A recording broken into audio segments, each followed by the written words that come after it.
The shuttle descended through thin silver clouds, and the city of glass appeared below. Captain Elias Thorne stood at the viewing window, his hands folded behind his back. The towers were tall and perfect, their surfaces shining like frozen rivers.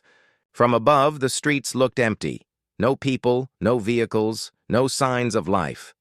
Elias had traveled across half the galaxy to see this place. Veora, a planet famous for its strange beauty and for one rule that every visitor followed: leave before the silence begins. Behind him, his first officer, Mara, stepped closer. "We shouldn't even be here, Captain. You know the history. Every 50 years, the city resets. Everyone inside disappears." "I know," Elias said calmly. "That's why I'm here." The shuttle touched down on a landing platform the size of a stadium. The crew stepped out, into the cool air. It smelled faintly of rain, though no clouds blocked the sun. Around them, the city was silent, but not dead. They could hear faint hums from inside the buildings, like sleeping machines breathing slowly. Local traders who had come to sell goods from their ships watched the humans with wary eyes. Most of them planned to leave soon. The silence was coming. No one wanted to be here when it arrived. One old alien, with skin like folded paper, shuffled forward. "Human captain," the alien croaked in broken trade speech. "You should leave before the white sky comes. Many have stayed before. None have returned." Elias gave a polite nod. "I appreciate the warning, but I didn't come here to leave." "Early." The alien stared for a moment, then shook his head and walked away.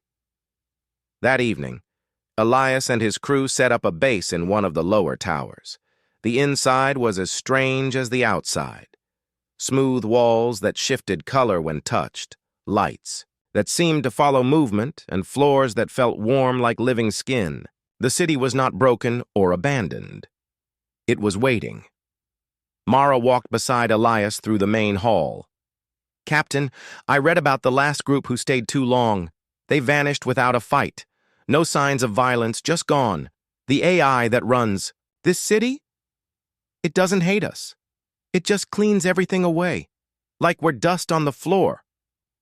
"That's the mystery," Elias said, his voice firm. "Why would an advanced civilization build something like this? Why make a home only to erase anyone who tries to live here?" They stopped at a wide window overlooking the streets below. In the fading light, the city looked almost human-made, yet alien enough to feel like a dream. Suddenly, the floor under their boots trembled. The vibration was deep, like the growl of a giant creature far underground. Glass panels in the ceiling shivered. Mara froze. "That's the first sign, isn't it?" Elias nodded slowly. The hum. According to every record Elias had studied, the hum came exactly 15 days before the silence. It was the first of 3 warnings.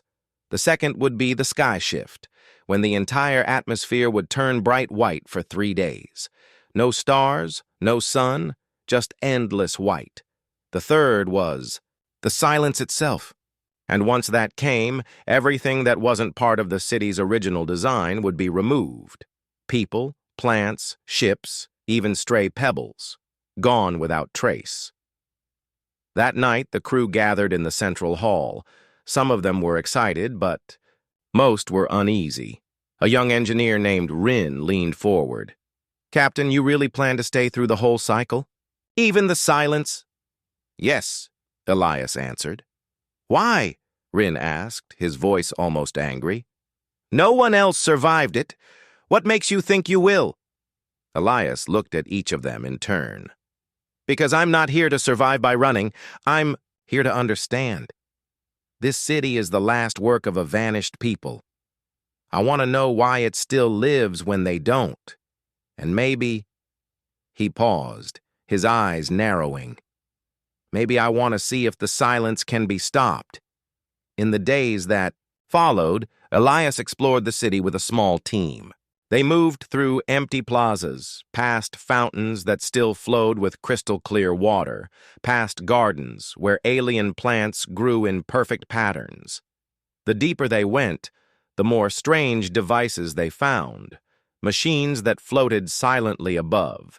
The ground, walls that opened only when spoken to in unknown languages. Elias took careful notes. Every part of the city was too clean, too perfect. It was as if time itself didn't touch this place. On the fifth day, they reached a huge circular building at the city's center. Its doors were made of silver plates that shimmered like water. Above the entrance was a single glowing symbol. "What do you think it means?" Mara asked. Elias studied it for a long moment. "It looks like a clock." Inside, the building was filled with tall columns of light, each humming softly. Small drones floated between them, their movements precise, almost graceful. When the humans entered, the drones paused, turning toward them. For a moment, Elias thought they might attack, but then the drones simply drifted away, as if uninterested. "It's like they don't see us as a threat," Mara said. "Or they already know exactly what we're going to do," Elias replied. That night, as Elias reviewed his notes, the hum came again.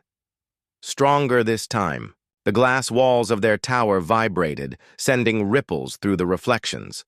Outside, the streets were emptier. Many traders had already left. The old alien who had warned him earlier appeared at their door. His eyes were wide. "You are still here," he whispered. "The white sky will come soon. When it does, the city will call to you. You must not listen." Elias frowned. "Call to me?" But the alien only shook his head and left. Elias watched him go, feeling the vibration through the floor grow softer, until it faded. He didn't know what the alien meant, but he knew one thing for certain. He would not leave. The next morning, the hum was gone, replaced by a strange stillness. The air felt thicker, and the light outside had a pale, washed-out look. Mara came to his side. "It's starting," she said. Elias looked out at the city, its towers gleaming faintly under the pale sky. "Good," he said quietly. "Let's see what the silence is hiding." And far beneath the city, something vast and old stirred in response. To be continued. The pale light of morning spread across the city like a thin veil. It was not the pure white of the sky shift yet, but it was close. Elias Thorne stood on a balcony high above the streets, staring at the horizon.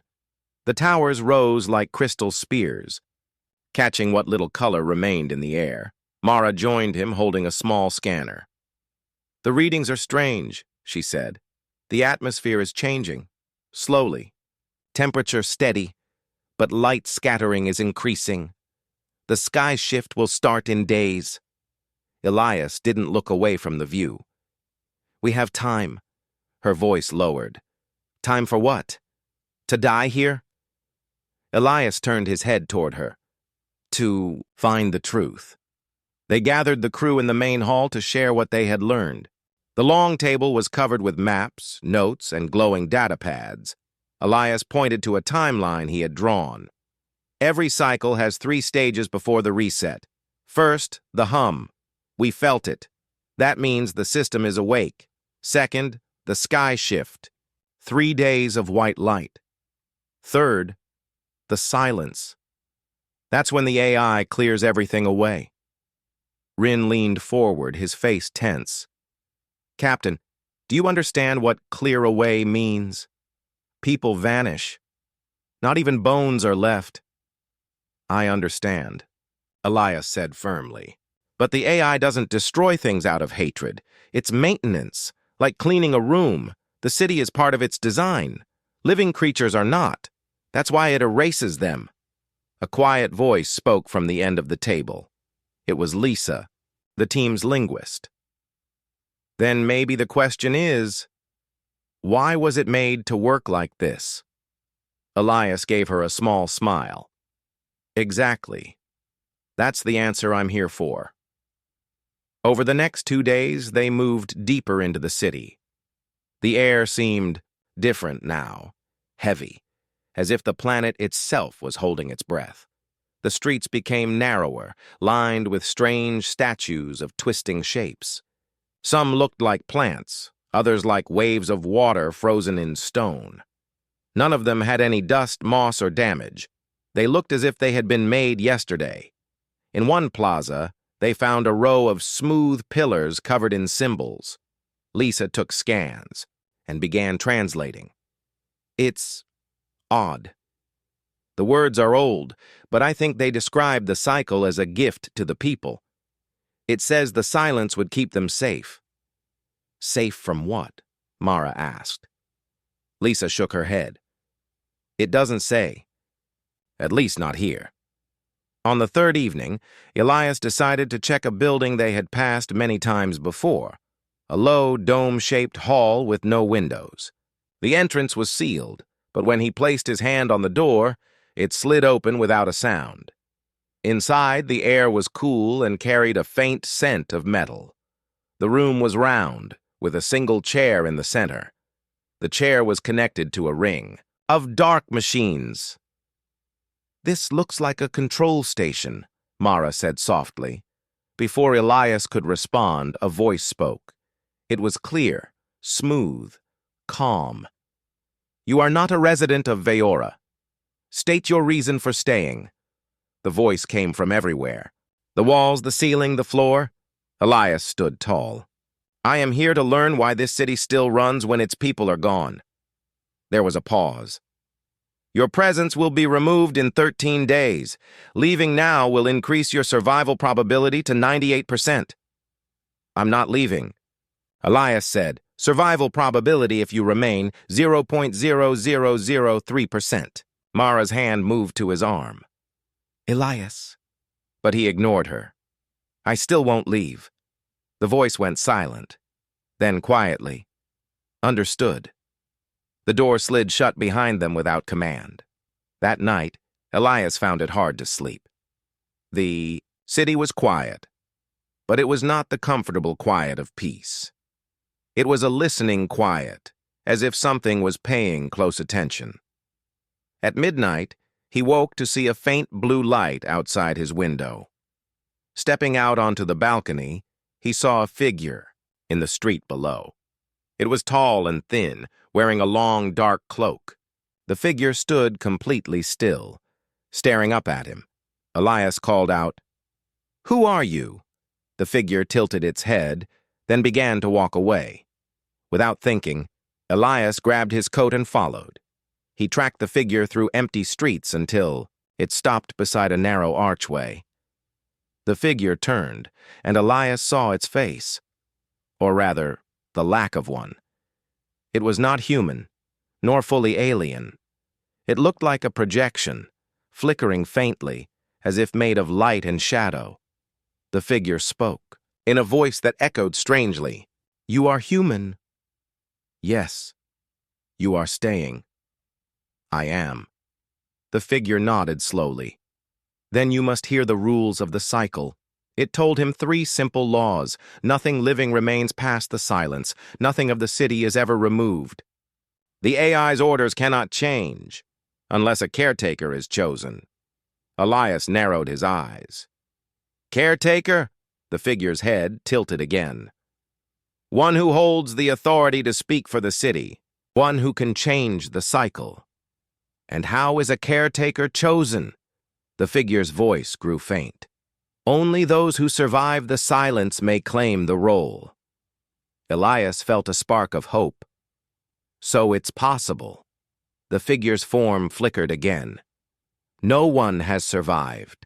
Before Elias could ask more, the figure stepped backward into the shadows and vanished as if it had never been there. He stood alone under the pale sky, the strange words echoing in his mind. A caretaker could change the cycle. But to become one, he would have to survive something no one else ever had. When Elias returned to the tower, Mara was waiting at the door. Where have you been? She demanded. I had a conversation. he said simply. Who with? I'm not sure, Elias admitted. But I know this. There's a way to change the rules here, and I'm going to try. She stared at him, in disbelief. You're gambling your life on a rumor. Elias stepped past her into the hall. Not a rumor, a possibility. The next morning, the first faint signs of the sky shift appeared. The sky above was no longer pale. It was brightening unnaturally, as if someone had poured light into the air. Shadows began to fade and colors dulled. The crew grew restless. Some whispered about leaving early. Others stayed close to Elias, trusting his stubborn confidence. As he stood on the balcony, the voice of the AI spoke again inside his mind, not through the walls. Human, why do you wish to remain? Elias smiled faintly. Because I'm not afraid of your silence. Somewhere deep in the city, the ancient systems processed his words, and the great cycle moved one step closer to its end, to be continued. By the second day of the sky shift, the city no longer looked like itself. The sky was a perfect, featureless white, stretching in every direction. No sun, no stars. The glass towers reflected nothing but more white, making it hard to tell where. The ground ended and the sky began. Elias Thorne stood in the middle of a wide street looking up. His own shadow had vanished. Even his skin looked pale, washed by the strange light. This is wrong, Mara muttered beside him. It's like the whole world has been erased except for us and the city. That's the point, Elias said quietly. This is the second warning. It's telling us we don't belong here. Around them, the air felt heavier, almost pressing against their skin. The crew moved nervously, glancing at the empty sky as if something might fall from it. That night, the city was brighter than it had been in the day. The white light didn't fade. The streets seemed to glow from within, and the glass walls shimmered, faintly, as if pulsing with energy. Elias sat at a desk in their base tower, studying the symbols Lysa had translated. The text spoke of the cycle as both shield and prison, though it never explained why. Suddenly the lights in the room dimmed. The air grew colder. Elias looked up and saw a figure standing in the doorway. It was the same cloaked figure he had seen during the hum. Elias rose to his feet. You followed me. The figure's voice was calm and distant. No, I am always here. Mara, hearing the voice, stepped into the room and froze. What is that? She whispered. The figure inclined its head. I am called the Watcher. I have seen every cycle since the beginning. I remain when others vanish, because I am not alive as you understand it. Elias studied the flickering edges of the figure's body. You're a recording, a preserved mind, the Watcher corrected. The last of the Veorans. My creators left me to observe and to guide, though none have survived long enough to reach the end. Elias stepped closer.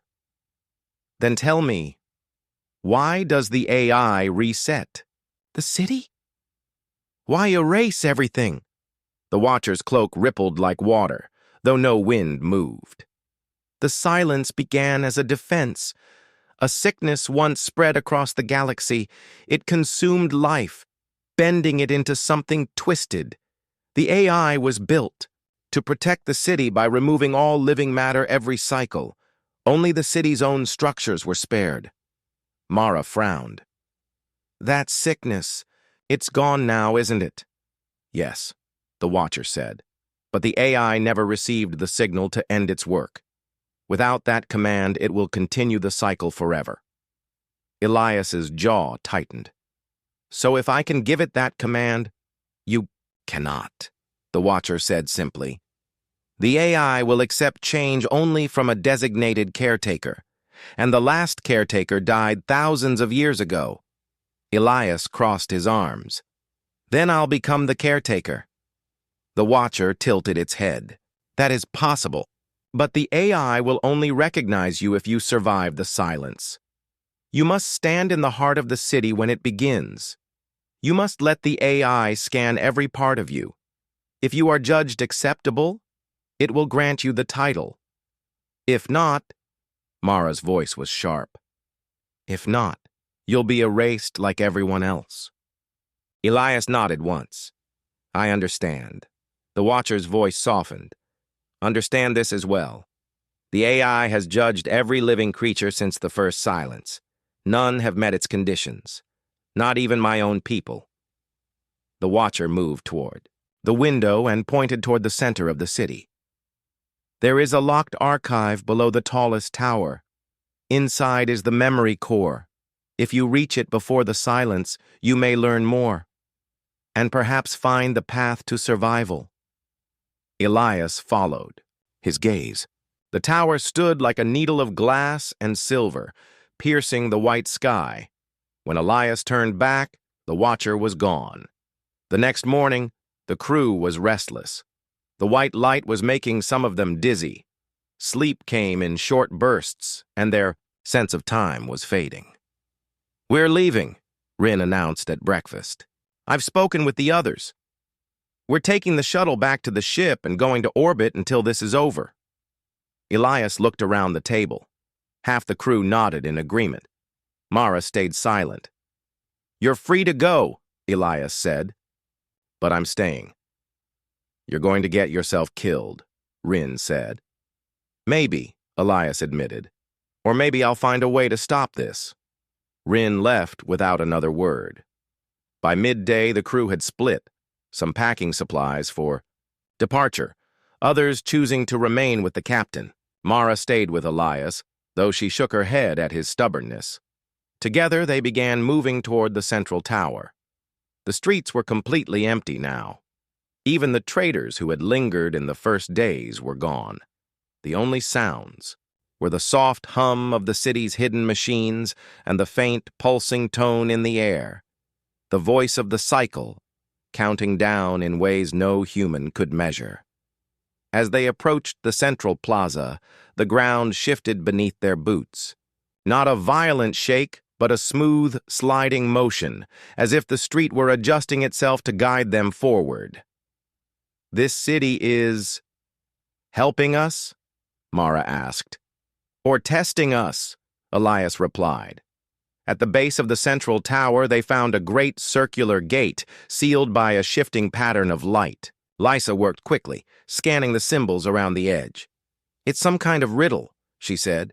3 phrases. I think they mean, the city lives, the city waits, the city listens. Elias touched the gate. Then let's tell it we're listening too. The light rippled, and the gate opened, revealing a dark passage leading down into the earth. Inside, the air was cooler and heavier. The walls glowed faintly, showing long corridors lined with strange panels. Some displayed images of the city as it had been long ago, with alien people walking the streets. Others showed endless white, just like the sky shift outside. They walked for what felt like hours until they reached a massive chamber filled with hovering spheres of light. In the center was a single pedestal, empty except for a faint outline. The archive, Elias whispered. But before he could step forward, the AI's voice filled the chamber.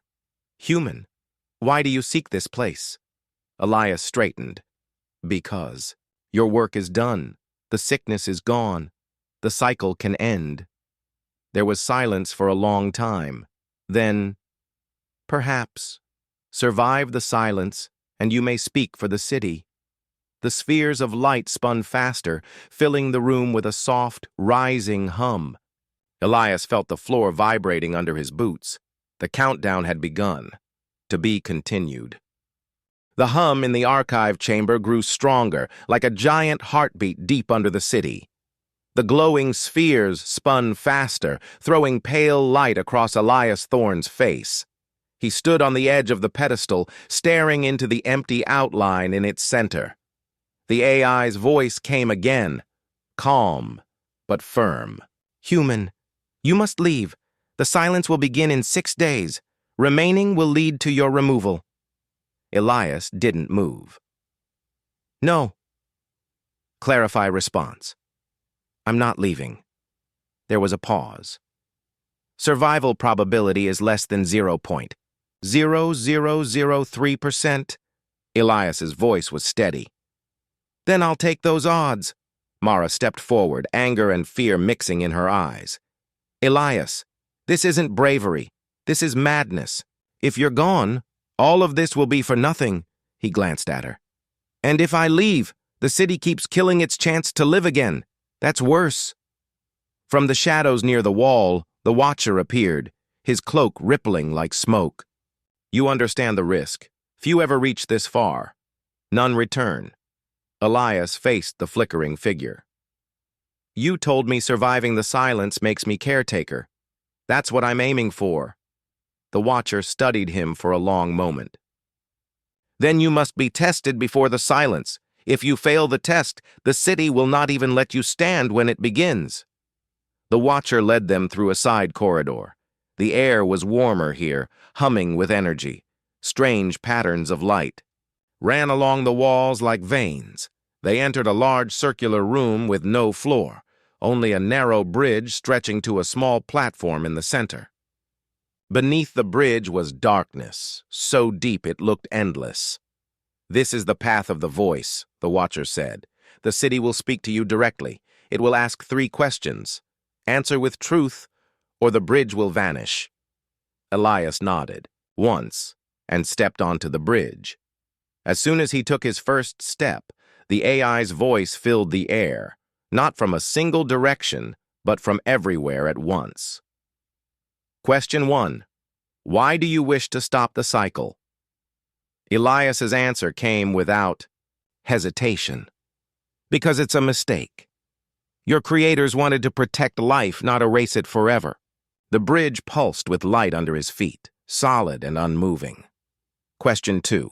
What will you do if the city chooses you as caretaker? I'll open it to life again. Humans, aliens, anyone who wants to live here. The city shouldn't be empty. The light spread further across the bridge, steady and bright. Question 3. If stopping the cycle means losing your life, will you still do it? Elias paused. He felt Mara watching him from the entrance. The Watcher was silent. Unreadable, yes, Elias said finally. Even if I can't live to see the result, ending the cycle is worth it. The bridge glowed so brightly it hurt to look at. When the light faded, Elias stood on the central platform. Test complete, the AI said. Proceed. A panel rose from the center of the platform, revealing a small metal sphere, perfectly smooth and warm to the touch. Elias picked it up. That is the seal of entry, the Watcher explained. It will allow you to open the path to the core when the silence begins. Guard it well. Without it, the AI will not recognize you. Elias slipped the sphere into a secure pouch on his belt. Then we wait for the final phase. When they returned to the surface, the white sky was blinding. No color remained in the city. Everything was silver, glass, and shadowless light. Half of the crew was gone. Those who had chosen to flee now orbited above in the safety of the ship. Only 5 remained with Elias: Mara, Lysa, 2 engineers, and a medic.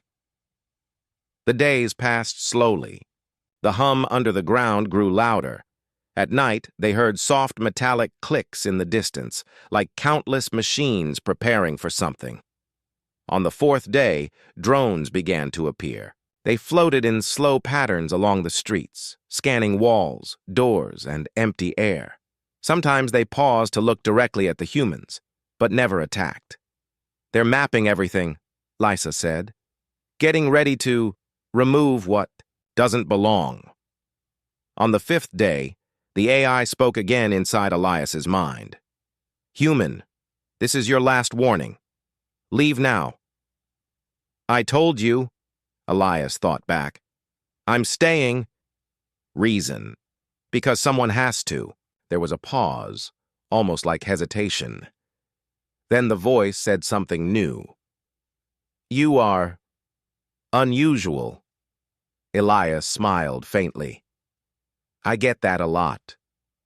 On the sixth day, the Watcher appeared one final time in their tower. His flickering form seemed weaker, as if even he felt the approach of the silence. "When it begins," he said, "go to the central plaza. Place the seal in the heart of the city.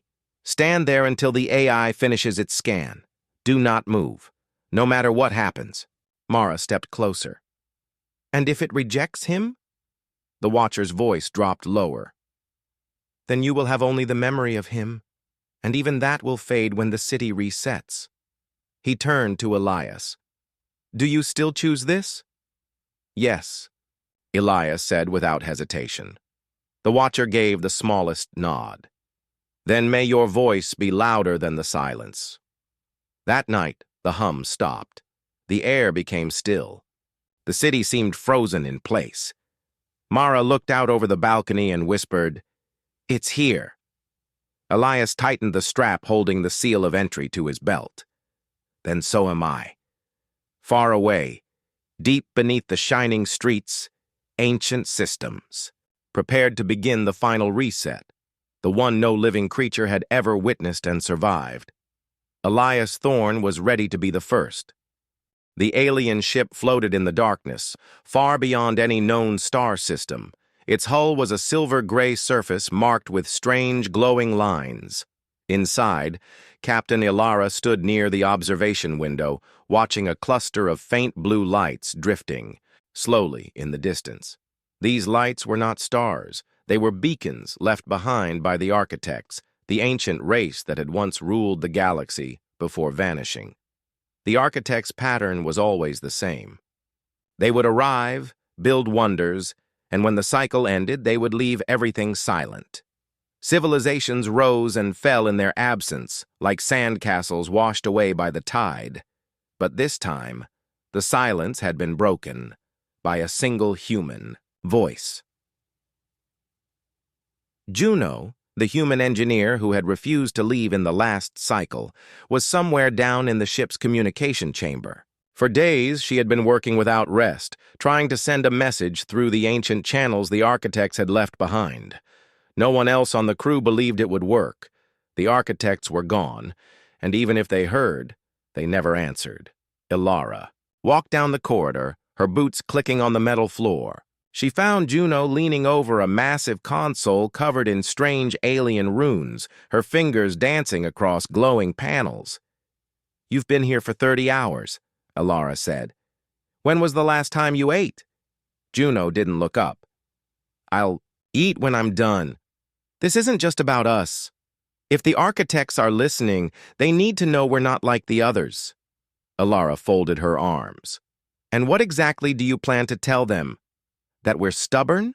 They already know humans don't follow rules." Juno gave a small smile. "Not stubborn, determined. We don't just survive, we change things. And maybe they've been waiting for someone like us." The console chimed softly. A string of alien symbols appeared on the main screen. "That's it," Juno whispered. "The channel's open." Ilara stepped closer. "Say it then." Juno took a deep breath and began speaking. She didn't use the alien tongue. They had no way of knowing if the architects still understood it. Instead, she spoke in simple human words, letting the translator weave the meaning into the architect symbols. "This is Juno, a human. You have ended many cycles, and every time the galaxy has fallen silent. But silence is not the end. We refuse to vanish. We will remain. We will learn. And we will stand when the next cycle begins. If you are listening, know this. You will not erase us." The message sent, a low hum filled the chamber. The console lights dimmed and the ship's power dipped for a moment before stabilizing. Ilara looked around. "Was that supposed to happen?" Juno shook her head.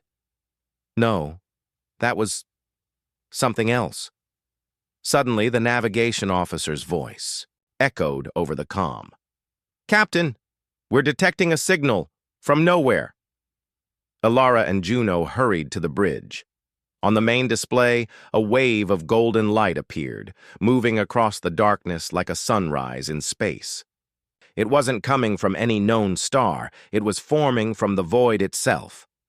The science officer frowned. "It's not natural, it's a reply." Juno's heart raced. "They heard us." The golden wave stopped just short of their ship. For a long moment, nothing happened. Then, a single symbol formed in the air outside, a massive glowing mark that shimmered like liquid light. The translator tried to process it, but only managed a partial phrase. "Remain. Until..." Alara stepped closer to the screen. "Until what?" The symbol pulsed once, then faded. The golden wave receded back into the void. The crew was silent, all eyes on Juno. She felt a strange weight in her chest, not fear, but a deep sense of being seen. "They've never replied before," Alara said quietly. "You've done something no one else has managed in all these cycles." Juno stared at the fading light. "They're not done with us yet. I don't know what they mean by until, but it's a promise." For the first time, the crew didn't look like they were waiting for the cycle to end. Instead, they looked ready to face whatever came next. Juno knew this wasn't over. If the architects had spoken, even in half words, it meant the next cycle wouldn't be like the others, and this time, humanity would be ready. The air felt strange that morning. It was too still. No breeze, no birdsong, no whisper of life. The white sky hung low, endless and unchanging. Elias Thorne stood alone in the central plaza of Veora, clutching the seal of entry tightly in his hand. Around him, the city awaited in perfect silence. Mara stood nearby, watching him with worry. "Are you sure about this?" she asked quietly. Elias looked at her, his eyes calm but determined.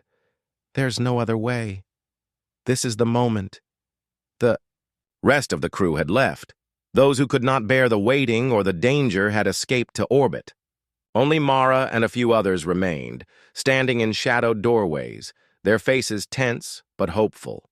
The ground beneath Elias began to hum, a deep vibration that seemed to come from the heart of the planet itself. The glowing spheres from the archive had multiplied and now hovered above the plaza, casting pale light like silent watchers. Elias took a deep breath and stepped forward to the center of the plaza. The seal of entry in his hand began to glow softly, pulsing with energy. He placed it carefully on a smooth stone pedestal embedded in the ground. At once, a beam of bright light shot upward from the seal, connecting to the sky. The city trembled. As systems deep within the earth stirred awake, the AI's voice filled Elias's mind, calm and everywhere. "Human, you stand at the threshold. The silence begins." Elias closed his eyes and steadied himself. He felt invisible scanners sweep over his body, measuring every atom, every heartbeat. The wind stopped. Water froze in midair. Time itself seemed to slow, then hold its breath. Suddenly, the light surrounding the city dimmed. The hum became a low roar. The AI's voice came again, softer this time. "You are an anomaly. Your will is strong." Elias opened his eyes. The city around him shimmered, as if the glass towers were becoming more real, or less. Shadows flickered where none had been. Then, the most incredible thing happened. The ground beneath him shifted, revealing a hidden chamber. The glowing spheres floated down, guiding him to a spiral staircase that descended deep underground. Without hesitation, Elias began to descend. Mara watched from above, her breath caught in her throat. "Be safe," she whispered. The staircase led to a vast hall filled with light and sound, a place unlike any other in the city. Walls were lined with glowing symbols, changing and moving like living stories. At the center was a pedestal holding a crystal orb, pulsating with warm light. As Elias approached, the orb spoke, not in words, but in feelings. Images flashed in his mind. The history of Veora, the great plague that had forced the AI to begin the cycle, and the hope that one day a caretaker would break the endless loop. Elias reached out and touched the orb. Instantly, he felt knowledge flood into him, the secrets of the city, the power of the AI, and the truth that the silence was not an end, but a waiting. The AI spoke again, this time with a new voice, hopeful and gentle. Caretaker Elias Thorne, your heart is true. You will guide the city into a new age. Light filled the hall, washing away the emptiness. The glass towers outside regained their colors. Plants began to bloom in the gardens. Elias felt a warmth spread through him, as if the city itself had embraced him. Back on the surface, Mara smiled as she saw the sky change. The white light faded, replaced by the soft blue of dawn. The silence was over. Elias emerged from the underground chamber, greeted by the few crew members left. He looked tired, but alive. "We did it," Mara said, tears in her eyes. Elias nodded. "The cycle has ended." For the first time in centuries, the city was alive with possibility. Far away in the depths of space, a faint signal pulsed from Veora, a message to anyone who might listen.